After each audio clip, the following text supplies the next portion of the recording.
CEO and co-founder of Bookstr, and we are here today with the authors of Modern Loss, Rebecca Soffer and Gabby Birkner.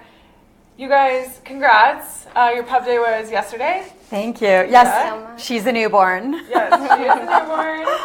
She's beautiful. Thank you. Actually, she's got a great blurb here by Mindy Kaling as well. It says, "I'm not sure how a book about grief could also be witty and entertaining, but Modern Loss accomplishes just that." Thank you, Mindy. Amazing. If you're watching, thank you. Thanks, we love Mindy. you. Yeah. Concur. Yes.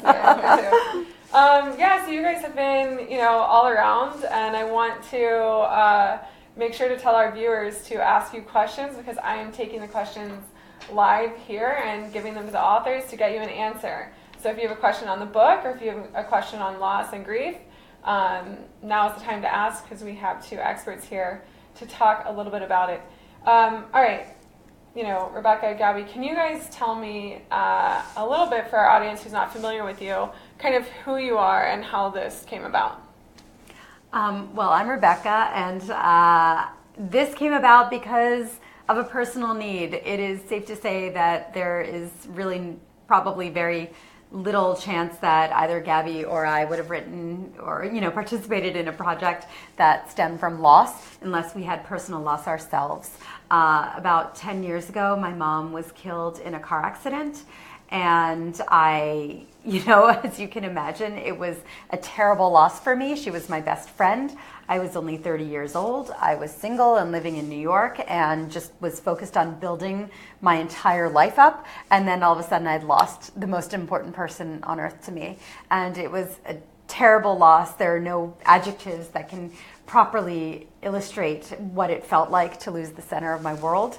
And it was very isolating. And I spent a lot of years scrambling to put my team together, which was a team of friends who weren't scared to talk about loss or make me feel like something was wrong with me for still grieving, or a really great grief counselor, or, some managers at work who I could go to say if I really needed something or another thing, instead of just feeling uncomfortable talking about my needs at work, because grief does a lot of things to your life, not just in the first year, but in every other year that you live with it. And 4 years later, I lost my dad. So by the time I was 34, I was a literal orphan, and it felt very surreal to say that word because I felt like a very contemporary individual.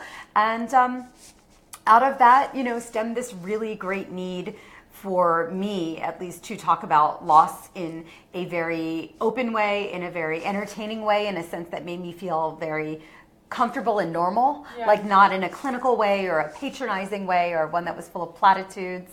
And also just that in a way that would help me realize that life wasn't completely over for me at the age of 34. That I still could have a lot to look forward to and live a really awesome life in spite of it all. And so, that's where the need for modern loss on my end stemmed. And in the interim, I was very lucky to meet my friend Gabby here, who had gone through her own experiences, and eventually we joined forces and launched our website in 2013 because this book stems from a site. And when this is a newborn now, but when the site was a newborn back in the fall of 2013, we were both actually expecting newborns. Yeah, literally we were almost in the fourth labor, trimester. Yes. So. Yeah, unpack Three babies. Guys. Yeah, 3 babies. There've literally been 3 human babies that have come out of, both of us together in the last few years. And now this book, And That's amazing. And so can you tell me more a little bit? I know you've described it in the book, and hopefully all of our readers buy the book and read this, but just in case, can you tell me a little bit about how you guys met?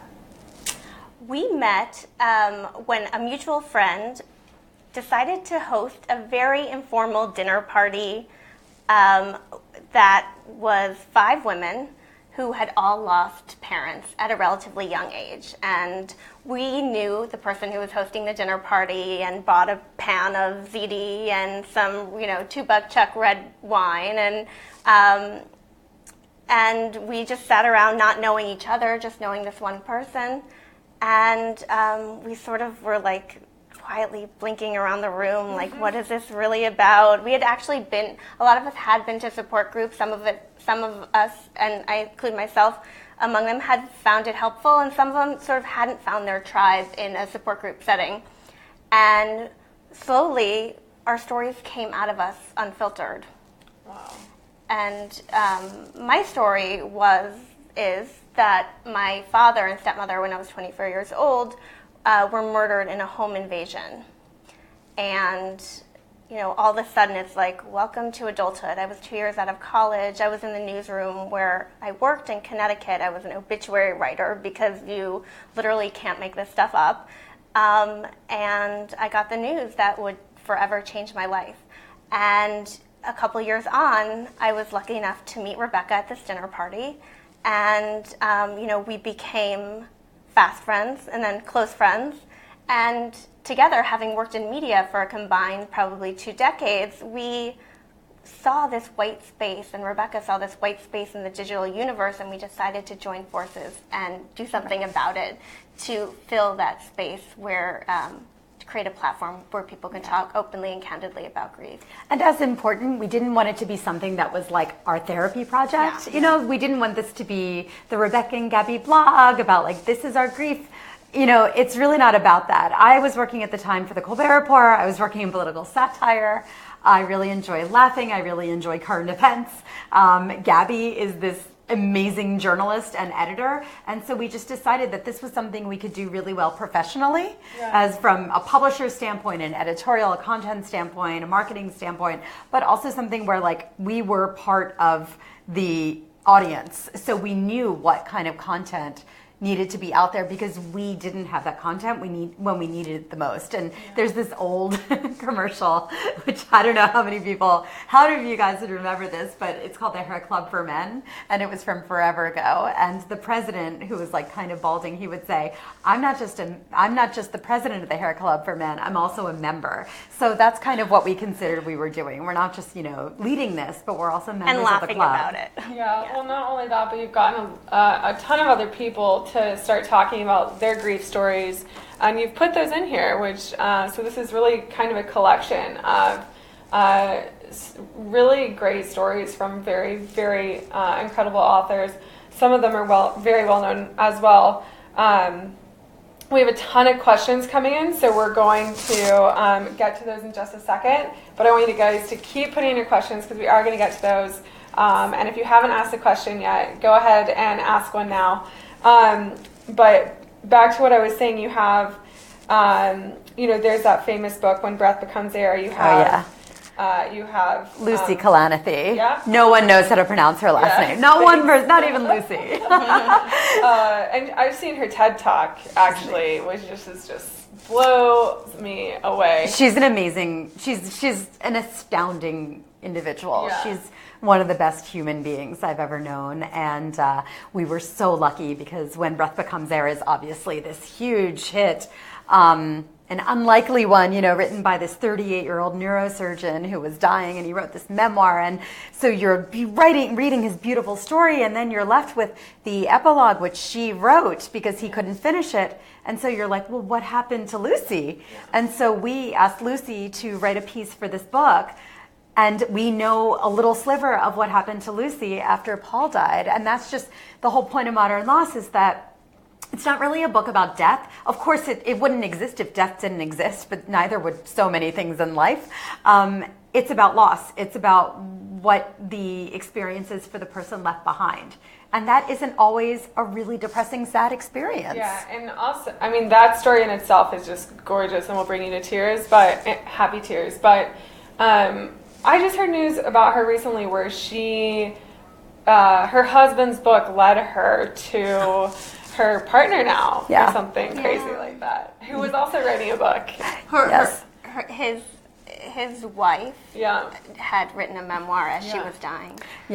So two dying memoirists, surviving spouses met each other and fell in love, which is like crazy, amazing.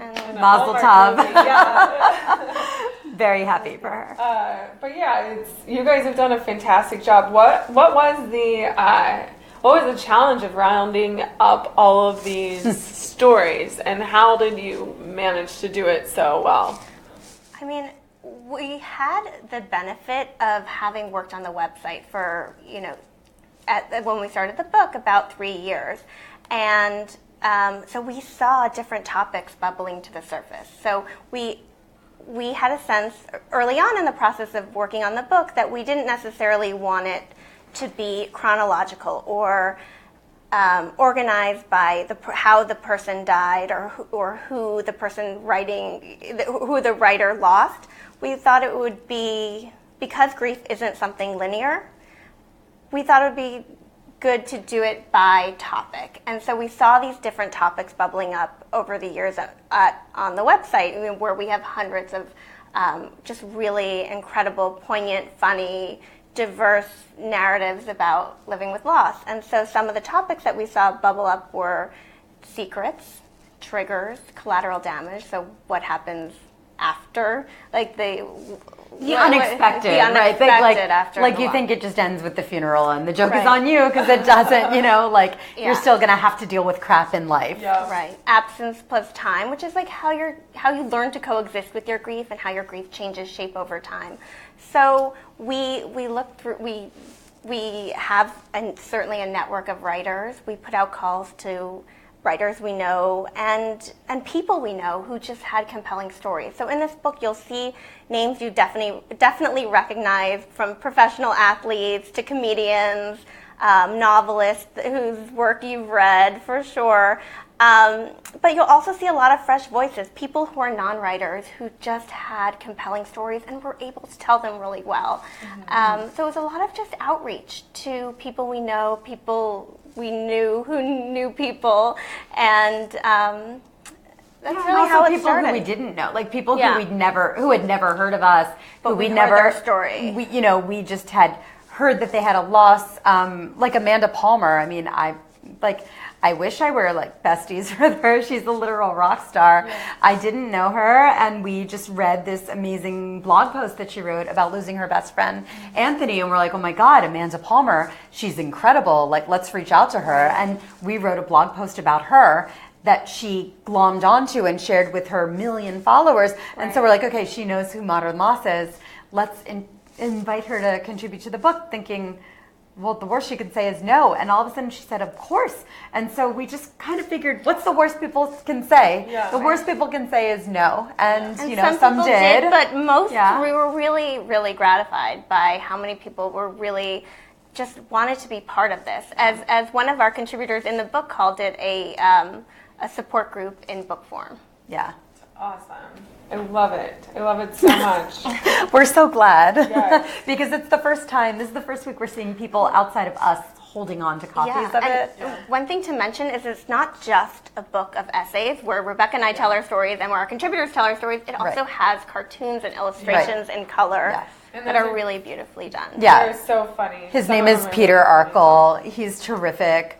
I think we envisioned ourselves working with like this really cool, like, I don't know, like female illustrator from Dumbo who is, whimsical. And then we get this like Scotsman who he totally got what we were doing, and we just gelled with him. And there are 50 illustrations in this book. Every single piece has a bespoke illustration, and they're just cheeky, they're awesome, they enhance the storytelling, and they make it gorgeous. You can't really see it from there, but yeah, it's like they're really beautiful. This one's It's Okay to Cry on the Job, and like different ways that it might come up. You guys have one that's How to Spread Ashes, like a whole like bunch of them that are really adorable. Yeah.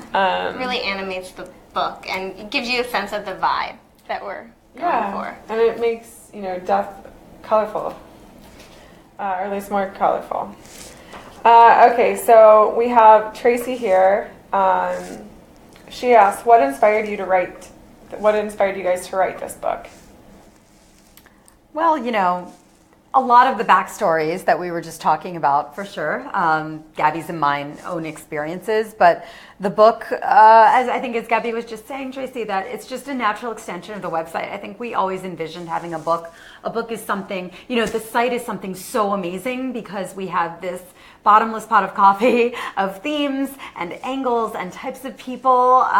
And, it's so easy because you can just like with a click, you can publish something. But a book, it feels weighty. You can have it in your hand. You don't have to fire up a screen to look at it. It's it's like more intimate than an online experience. It's something you can read in bed. Or, of course you can like take a phone anywhere too. But like, please don't. It'll drive you crazy. But you can take this book and leave. It's beautiful. It's not just like a glass screen. You can leave it on your coffee table. There's illustrations. We want it to feel inviting. We want it to feel like the antithesis of a book that, let's say, God forbid, you lose somebody and people don't know what to give you, and then they give you like all the same self-help book, and just because they went to Barnes & Noble and they're like, that one, because it's like right on the shelf, and they think they're being helpful, and then the only thing that happens is like you kick it under the bed. Well, we want this book to not be the book you kick under the bed. Mindy Kaling's name and her words are on the cover. Stephen Colbert's words, Lisa Ling's, and Anna Sales, and Damon Lindelof, who co-created Lost, they're on the back cover. So, we kind of want you to feel like if these guys feel like it's okay to talk about loss and, and the design is really cool, maybe I can leave this out and pick it up and put it down whenever I want to. Absolutely. Travis says, how do you become comfortable expressing grief around friends and loved ones?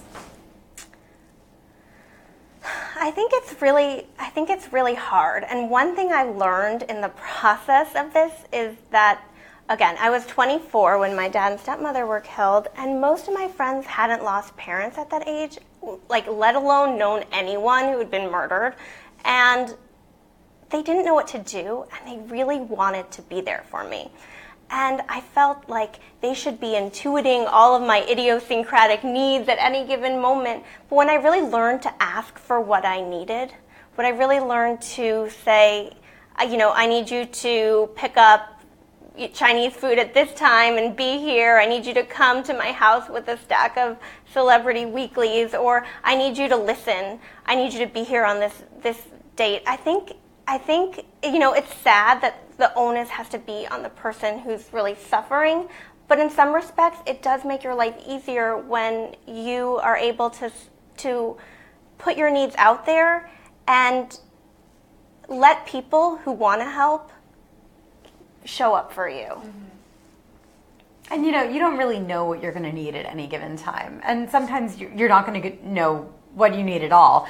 You're just, I think, when you're in the real deep, dark, tar of your grief and you feel totally stuck in there, how can you possibly know what you need? You're not supposed to. That's what grief is, it's just this unknown. And so everything is new and nothing makes sense. And that just means that sometimes you're not going to know what you need. But, in our experience, eventually you are. Like, you're going to get a gut instinct of like, today I need this. Like, today I need to be outside today. Or like, I need to just clean my apartment today, or I need to be with my dog today, or I need to talk to this friend today. Like, I need this feeling. Right. And even if you get the inkling of what you think you might need, like, I need to laugh today, or I need to cry today, think about like, who's in your world who will help you do that?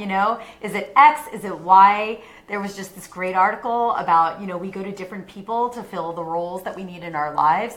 Think about that and then go get it. Because chances are they want to give it to you, but they just don't know how, and they don't want to be untoward. And, so it's like everyone's being super delicate, but like everyone just wants to dive in there. Yeah. And you can put it out there, and, some people won't be willing to sort of like bear witness to your pain or to hear what you have to say and what you need in that given moment. But the people who can and want to, they'll bubble up. And they'll find you as much as you find them. Yeah, that's great advice. I know recently we interviewed the author of Grief Works as well, and I remember saying to her, when I'd been through grief, I didn't share it with anyone. I just wrote instead, which I don't think is healthy, and that's kind of what she was saying as well, kind of echoing what you guys are saying, like, getting out there and finding people and talking about it and knowing that you're not going through it alone, even if writing is your way of like catharsis or whatever, like making sure that you have connection, which is what you guys have found and what you've created in a book.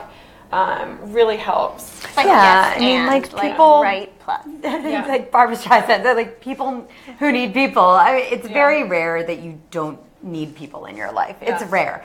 If you're the rare person who, will be completely helped by sheer journaling, God bless you. I'm super envious because not only is that cheap, but it makes it, so much easier. But chances are you're just somebody who needs something different every day and every hour, and just you'll get to know your rhythm. You will. I mean, that is something that we can promise. Grief is not just that first acute period of time. It has all different hues. It evolves, marinates, gets more pungent, gets lighter over time. And the best part about time is that you get to know how you interact with it better and better. So beautiful. Kay Edwards asks, is this book religious at all? No, actually. We can say that pretty unequivocally. Gabby and I both, when we started Modern Loss, we're both proud, cultural Jews, New Yorkers. We had a Shiva spread at the book launch last night because, everyone loves a bagel and schmear, and we were really happy to do that. But I think that we agreed. One of the reasons we started Modern Loss is because we felt like there were really great sites like that. Like there were really good religiously oriented Resources. sites. There were really great clinical sites. There was like the DSM-4, which is now 5 at the time, and that was making us insane because we were self-diagnosing, and that's just not what was for us. There were really great religious sites, but at least in my experience, that wasn't for me because I didn't align with everything. Like I was following the suggestions and not really getting to where I thought I was going to get. And then I was second guessing how well I was doing with grief. And then we just found a lot of sites that just were kind of like built through the haze of pastels and Barbara Walters filters and, very soft language and sunsets. And that wasn't really our jam either because we just wanted to let it all hang out and also have a laugh here and then. We didn't want to feel like we always had to be like religious or like contemplative or Zen. We just wanted to feel like, we're two writers. Like Gabby's like an awesome old school, and that's a compliment, journalist, and Like and we fan. appreciate good storytelling, we appreciate good writing, and so for us that doesn't need to stem from religion. It doesn't need to stem from anything. It just needs to stem from like human storytelling, human experience. It's very earnest. You guys get into kind of, like you said earlier, they touch what happens after somebody dies. Like I know up until I was probably 24, I thought that everyone was born and died, and before they died they like said to their God their will, their thing, and then everyone around them, everything was a piece. That is not the case. And you guys definitely, it's very complicated. You guys get into it, and the stories in here do, and it's really real regardless of your circumstance. You guys have managed to touch that. I will say it's not for religious people. It's just more about the universality of loss. And I think there's a kernel at the core of like each and every one of these essays, whether you've had that kind of loss to that kind of disease or cause of death, whether it's been, a year or 10 years or longer. I feel like whether you're religious or whether you're not religious, I feel like there's a kernel at the core of each of these that people who've experienced a loss can relate to. Right. It transcends everything. Yeah. It's not religious. It's not clinical. It's everything. If you like storytelling. Like death is universal. If you like honesty, if you like candor, and maybe like a dash of snark, you'll probably like Modern Loss. Jerusha asks, how would a person not living in the U.S. But would like to read it tomorrow or ASAP purchase the book?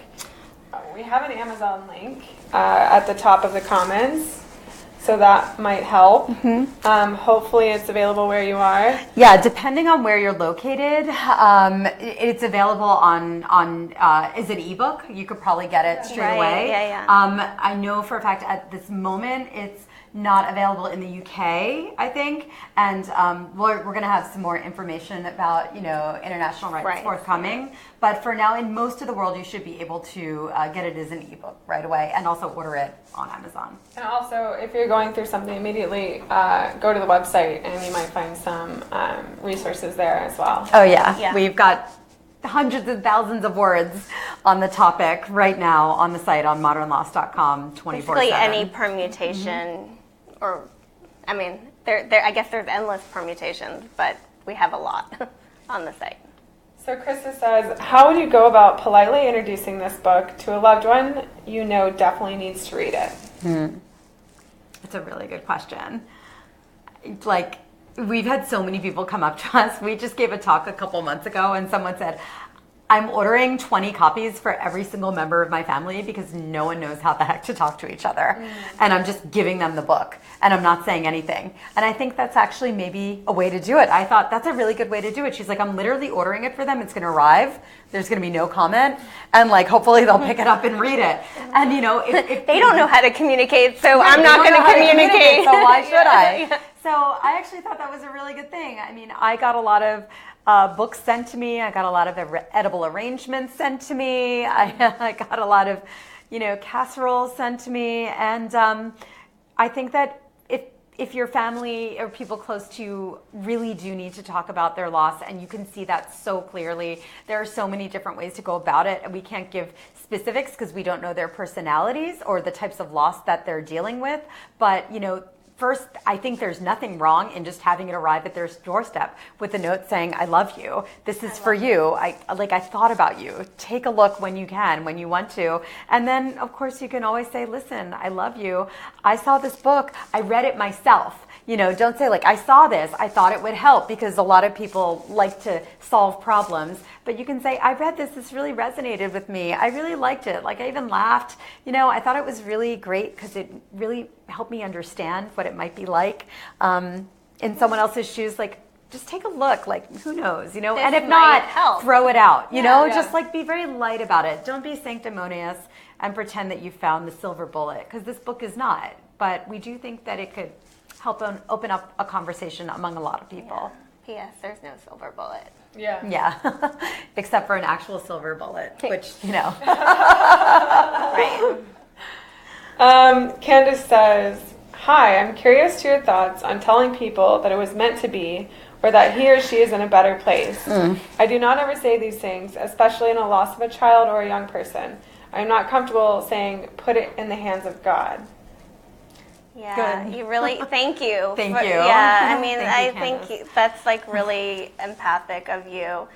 Whether it's a young person, certainly, and really anyone. I think anything that treats loss as something that something you should get over, or something that is for a greater good, can be really dismissive and hurtful to the people who are hearing it. And it's so often said without malice. The people who are saying those things mean really well, and maybe they believe it, or maybe they're just struggling because it's really hard to know what to say to someone. Some of the things we recommend is, like Rebecca said, I love you. I'm here for you. Talk to me about your loved one.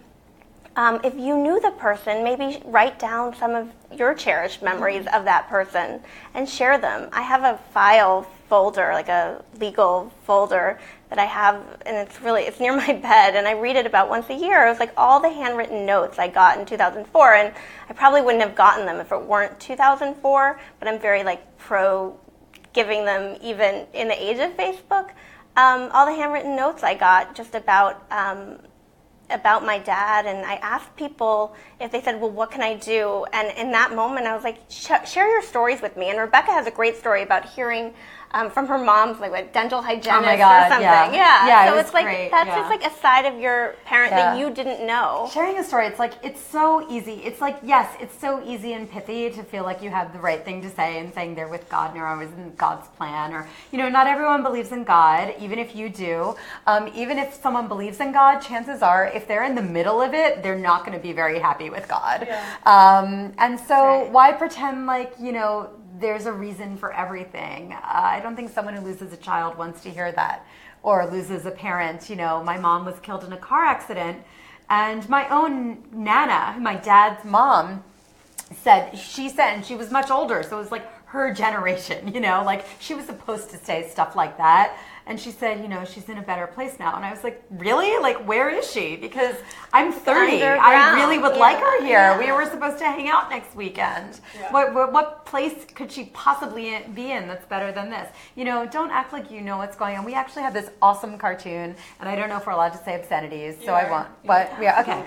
So it's called Shit People Say. And it's not like the worst thing. I mean, the president says things worse than that. Shit People Say and What You Should Say Instead. And it's this great cartoon. Every chapter, so we have 9 chapters in the book. In between each chapter, there's an illustrated editorial where we've turned a piece that might be otherwise kind of like difficult to approach in text format, like how to deal with ashes. We turned it into a fun cartoon because, you know, it's more approachable that way. One of these cartoons is Shit People Say and What You Should Say Instead. And the whole left side is all these types of things that people say and like the variations of them. And the whole right side are helpful alternatives. And so that's kind of why we love this book, because it goes hand in hand. It's like the storytelling aspect, but then it's also the prescriptive advice as well. And, you know, and that question was kind of like, it seemed like, Candace, that you were someone who was trying to help somebody go through their loss. So this book is for you too. It's not just for somebody who is dealing with loss. Yeah, and well, one, we say shit in the name of empathy and not the opposite, as our president does. But the thing is, like, you can also tell people, like, I'm very much in favor of saying, you know, I don't know what to say, but I'm here to listen, because there's not one soundbite that's going to make every person who's going through a loss feel comforted in any given moment. So it's okay to say, like, this is hard. I don't know what to say, but I'm here. Because I really feel like showing up, following through is so much more important than saying the exact right thing. Because that's not going to be the same thing for every person. Totally. Let's see. We're going to have to start wrapping up soon, unfortunately. We've been going on a while, and you guys have a ton of questions, so maybe you guys can get back to those once this interview is over. But we'll get to a few more. Jerusha says, how would oh, nope, I read that one. Omema says, does it contain real grief stories? Could you illustrate how the grief could make you optimistic? Oh, absolutely. Yeah, it's a great question.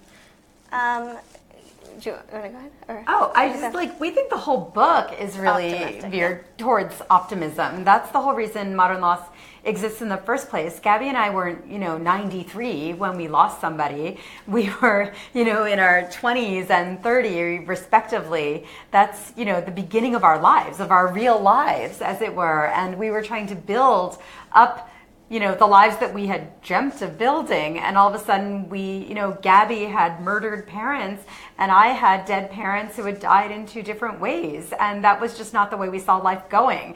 And so what we needed was an outlet that was speaking to us, that showed us that, that we had a lot of resilience within us, or potential for resilience. It's a muscle that you have to work and build up, and that we could use that resilience to build really great lives. It's not like, we go about each day skipping down the street and surrounded by cartoon birds singing, although that'd be amazing. But I'm living an amazing life right now. I really am. It's not the perfect life, but I have people in my life who I never thought I would have. When I lost my parents and my mom, actually I never got to say goodbye to either one of them. And neither did you. And, here I am, and I'm married. I have a baby right now. I have a 4-year-old. I have a dog. I have so many friends. I have work that I find meaningful, and I thought I'd had nothing. I thought I'd have nothing. And so in terms of optimism, we're not going to help you. We're not going to force you to look at the world through rose-colored glasses here. But what would be the point of us creating Modern Loss if it were about pessimism? It's about living with loss, which it's about life. It's not about death. It is really about living with loss and living a good life and a meaningful life in spite of all that you've suffered. And we have 4 kids and 2 Labradoodles between us, Right. and 2 husbands. And we had none of those. When this happened, none of it. Yeah. That's so well summed up. Andrea says, actually, first we'll say hi to Gilbieri. He says, I'm watching you live from Ghana. Oh, wow. Hi. I know the Ghanaian handshake, but I forget it right now. My husband made a film in Ghana. Wow. We both have a Ghanaian connection. Hi. Andrea says, my best friend lost her mom, her remaining grandparents, and her dad all within a 4-year period. Then last year, I lost her.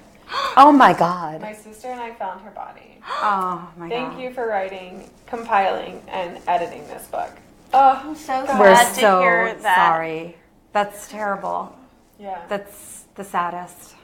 I really hope you have people around you who can support you at this time and in the months and years that to come. Definitely. All right, as Kay wrote back, and she said, okay, that's really good that it's not religious. Thank you for answering my question. I was 8 months pregnant when I lost my sister, and I had too many religious people try to explain it for me. Yeah. Yeah. And That's rough. right. Yes. And yeah, something we talk a lot about between us is like, what is it like to raise children in the absence of people we thought would be around to love and care for our children and to give us advice about raising them. Mm-hmm. It's really hard, I feel like, sometimes to channel my dad's advice because he never knew me as an adult really, and definitely never knew me as a parent. Yeah. And I find that challenging when I can't. And I'm so sorry that you have to raise your kid without your sister. It's not fair, and we're big fans of saying it's not fair. We don't think anything helpful comes of it, but we're big fans of saying it because it's not. And some of the what to say is along the lines of that's just awful. Well, you know what the worst thing, what the best thing someone said to me was just you can curse there. Oh yeah, I guess I'm the one using obscenities today. This is okay. I'm so sorry. No, go for it. Okay, but it's literally the true. best thing that someone said to me after my mom was killed in a car accident, and I was surrounded by people saying it'll be okay, and putting their hand on my shoulder saying it'll be okay. And I'm like, how do you know this? You're my age, you haven't lost anybody. How do you know it'll be okay? A friend of mine from grad school emailed me, and he loved my mom. He loved her. I mean, I just graduated from Columbia Journalism School the year beforehand, so he remembered her very clearly. And he said, I just heard about Shelby. It's the biggest fucking piece of bullshit I've ever heard in my entire life. It's fucked up. Calling out and the that was it. unfairness of life. I needed someone to be angry with me. I needed someone to recognize that the void created by my mom's absence made no sense and was no fair and was not fair and was not right, and it's just something was just so awful about it. And it was awesome. Thank you, Justin. So I want to end with 2 quotes that you guys have put here that I think are just gorgeous. And the first one is, the world breaks everyone, and afterward, some are strong at the broken places. That's a Hemingway quote that you guys put in here. That Biden. About Joe Biden. Used Yeah. at the DNC in Yeah. 2016. We love Joe We love Biden. Joe Biden. He's a spirit animal. We love him. So I find that quote very, it gives me peace, and I'm glad that you guys put it in here. And then the last one that I want you guys to speak to, the first real page of the book, you say the opposite of war isn't peace, it's creation. Why did you guys put that as your first page? That's Jonathan Larson. Yeah. From Rent. Yep. He wrote Rent. And And thank you. No, I just first- say it, but yeah. first, we love beautiful. musical theater. But no, I mean, gleaning from what we were saying over the last half hour, Gabby and I just needed to know that there was hope, that there was possibility, that there was opportunity, that it wasn't all over when you were in your 20s or when I was 30, that there could be something to come that was not just destruction, but rather creation and creativity and meaning. And so, at least for me, that's what it means. Like, it's the opposite of war isn't peace. It's not like, just placidness and inaction and like just looking at the sunset. It's creation. It is like taking the cards you have been dealt and making something out of them, like reworking them, building a house with them, just doing something awesome when you're moved to and you have the opportunity to do this. Yeah. And that's what you... I mean, that's what I was... and it's funny, the one book on my father's nightstand when I went to go clean out his house in Sedona, where this happened, was Man's Search for Meaning. And he talks, and Viktor Frankl, who's the author of this, who's a Holocaust survivor, he talks a lot about what makes people resilient. And it's two of the things he points out are meaningful relationships and a drive to create and a drive to have meaningful work in your life. And I feel like modern loss encompasses both of those things because it connects people to each other. And I do feel like it's meaningful work and putting meaningful stories and stories that people connect to out into the universe. Absolutely. All right, you guys, it has been an amazing time, and this book I'm so excited that it's out there. I'm so excited that your website's out there. Where can our audience keep up with you guys? Rebecca and Gabby, are you on Instagram, Twitter? Yes. All the things. Do you mind going through your handle, just if you don't mind? So I personally am at Rebecca Soffer on both Twitter and Instagram. Modern Loss is on all the platforms, at Modern Loss on all the platforms. We have Twitter, we're on Instagram, we have a very active Facebook page. We also have a private closed Facebook page, so please join both of them. The closed is for, chit chat that's off the record, and just some awesome things and awesome support and awesome venting take place there on a daily basis. The public one is for, we publish our news, we publish our pieces and links to things. Yes, and I am on Twitter, a very active tweeter, Gabby Birkner, Gabi Birkner, Birkner, and my Instagram handle is actually an ode to my dad, who created my first email address, which was GSBWriter, like writer. So that's where you can find me on Instagram. All right, you guys, I love it. Rebecca, Gabby, you guys have been fantastic. Our viewers, thank you for your awesome questions. Don't forget to pick up the book. It is out. It is its second day, so let's get those book sales going for our authors and for this community. Thank you very much. Thank you. Thank you. Thanks for having me. Yeah, it was thank you great. guys.